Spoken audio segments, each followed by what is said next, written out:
proudly covering all of northeastern and central Pennsylvania. This is Eyewitness News at 5 in high definition.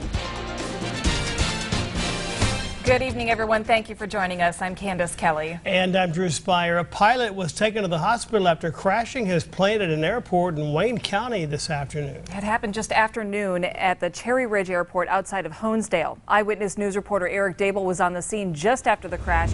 He's back now live in our Scranton newsroom with more for us. Good evening, Eric. Candace, good evening to you. Now, according to eyewitnesses and state police on the scene, they believe that pilot was coming in for a landing when he may have overshot the runway and then went off the runway with his plane. If we can take a look at some video, this is what the plane looked like right after the crash. It was upside down in some swampy water at the end of the airport's runway. The name of the pilot hasn't been released yet, but state police say the single-engine Cessna plane was coming from the Lehigh Valley, the Allentown, Bethlehem area.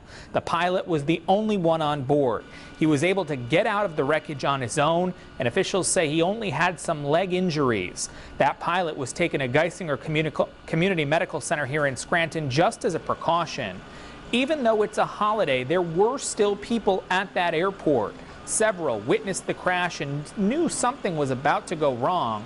They think the pilot didn't have enough room to stop completely because he landed with the wind, which they say is the wrong thing to do.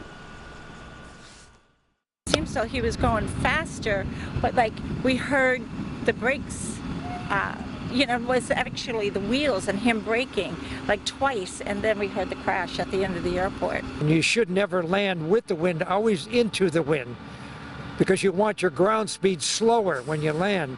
If you land with the wind, your ground speed is faster. Now, the Federal Aviation Administration, the FAA, has been called in to look into today's plane crash. After about 90 minutes or so, that plane was actually brought out of the swampy water.